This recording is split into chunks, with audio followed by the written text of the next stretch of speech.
wild. That's what I tell my engineering students as they work to create designs that matter. I tell my students to use their senses and go wild.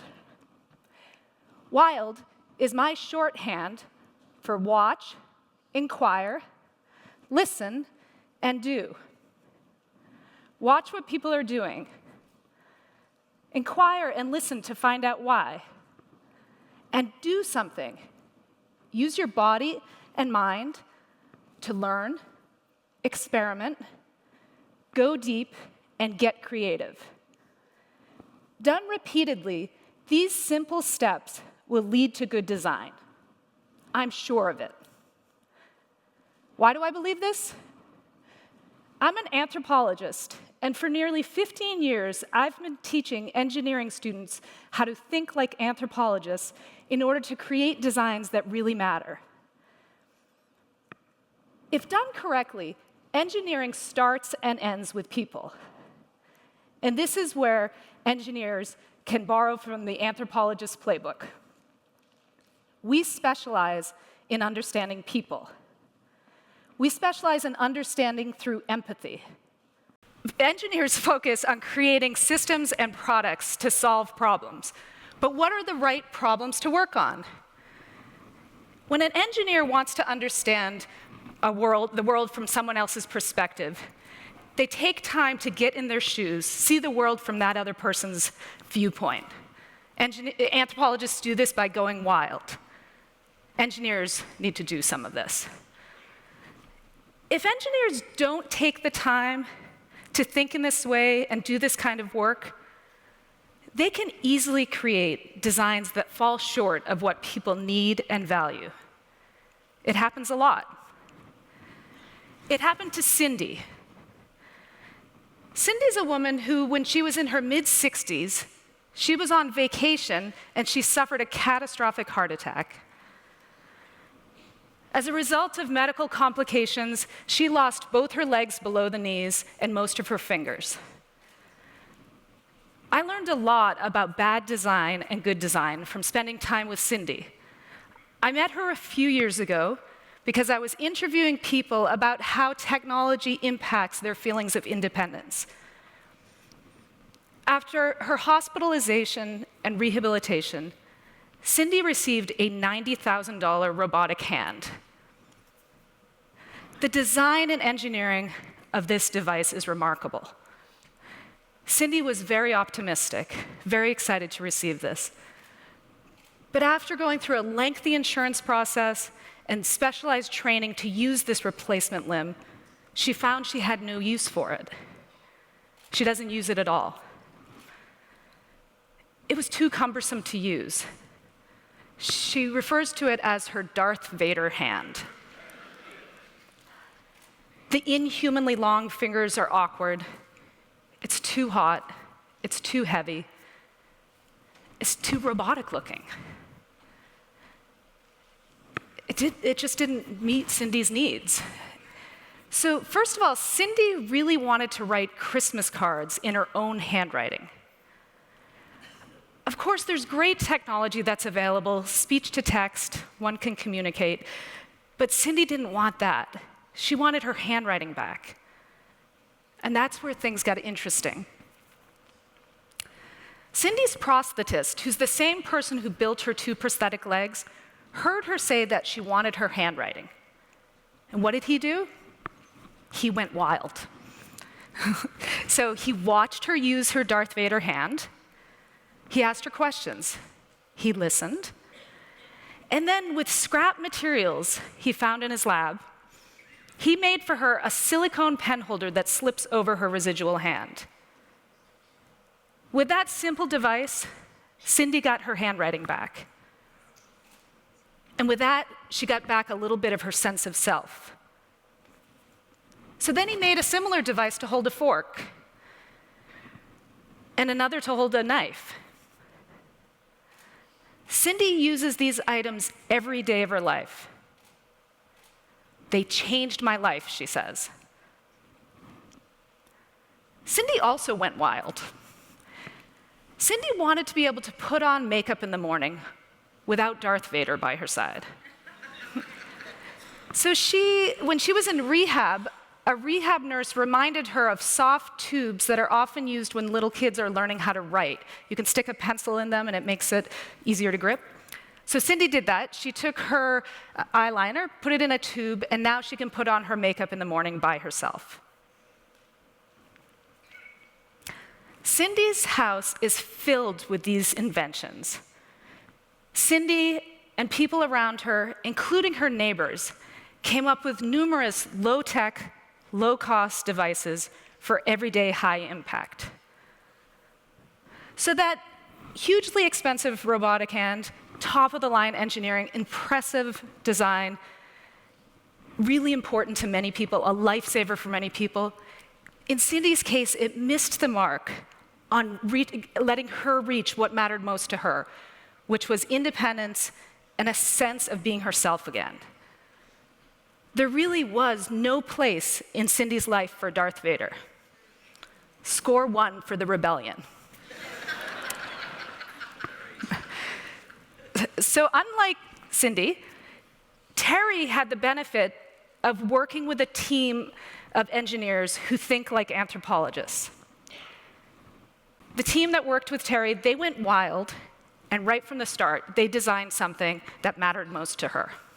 Terry is a woman who is in her mid-60s. She lives alone, and she uses a wheelchair. I met Terry because she volunteered to participate in a class that I co-teach with designers and engineers, where the students design and build something with and for someone in the community.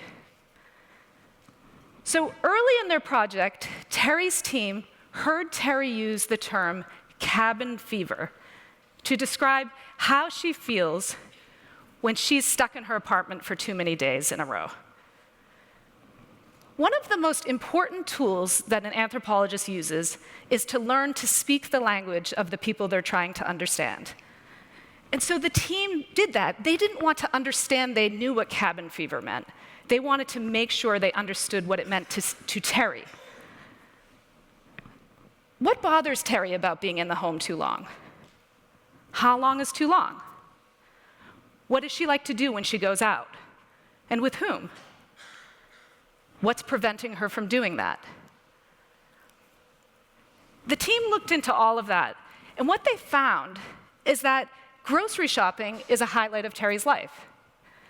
She loves to go out and go shopping, but she doesn't do it as much as she'd like to because it's inconvenient, and it actually hurts her back because she has to stack her groceries. She sits forward on her wheelchair a little to stack the groceries behind her on the chair.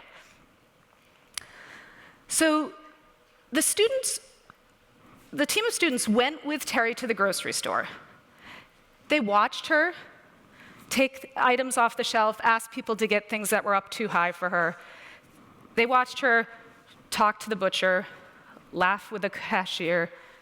They watched her joke around with little children. They watched her take things off the shelf and then put them back because she realized she wouldn't be able to carry them home. They also tried out her wheelchair to see what it was like to stack it up with grocery bags. And they read about the impact of isolation on older adults and people with disabilities. When I told a friend of mine who's a traditionally trained engineer about Terry, he told me with great confidence that he knew what the solution would be to Terry's problems. Amazon Fresh, or any direct-to-the-door delivery service, a high-tech solution to the rescue. No. This is where going wild makes the difference. Terry's team knew to dig deeper. They knew that going grocery shopping for Terry was about much more than buying food. Going grocery shopping gave Terry the chance to engage with other people, to choose, make choices about her own food and things she wanted in her house, and to feel like an independent adult. So the team worked with Terry in our studio, in her home, in the grocery store, and they designed a rack that attaches to the back of her wheelchair that she can carry her groceries on. It's purple, which is her favorite color. She can put it on and off herself at home. When she's at the grocery store, the bagger loads it up with bags. Then she gets home and unloads it herself. After a month of having the rack, Terry told me that she had been out more times in that month than in the previous 3 months. Now, you might be thinking, wait, that doesn't make sense. If she has an efficient rack, that should mean fewer trips, not more. But Terry's going out more because the students made it easier for her to go out. And more than that, the students made it easier for her to talk to people. People are always asking her about the purple rack, and Terry loves telling the story of the work that she did with this team to design this purple grocery carrying rack. So the team knew, they saw grocery shopping from Terry's perspective. They went wild, and they designed a perfect solution to cabin fever. They watched, inquired, listened, and did. So what does this mean for all of us? We can all democratize creativity. We can all learn what matters most to the people around us. And we can all design and build for that. We can all use the tools of anthropology to dig in and learn about people around us, what they value, what they want, what they have, and what they don't have yet, and why not. After spending time with Cindy and Terry, my students told me that it changed their views of people in their own lives. One student said it changed her understanding of her own grandfather. So as he grew older, her grandfather stopped climbing mountains and started canoeing. The student was disappointed. She thought he had given up on something he loved. But after going wild in my class, she started to see hiking and canoeing from her grandfather's perspective. They were both activities that allowed him to achieve the same goal, which is enjoying the outdoors. But canoeing became easier for him because as he grew older, he had experienced physical changes and it was easier to canoe. That's what practicing empathy does. And we can all do this. This isn't just the work for expert engineers and anthropologists. Let's all go wild in our own lives. Look around you. Who do you know who's having trouble doing something they really want to do? Do you really know what they want? And why? The answers can come in unexpected places, and they can come to any of us who take the time to see and to understand. So don't assume you know what people want. Instead, pause and listen to the clues people give us as they reach for what matters most. We all deserve that. Thank you.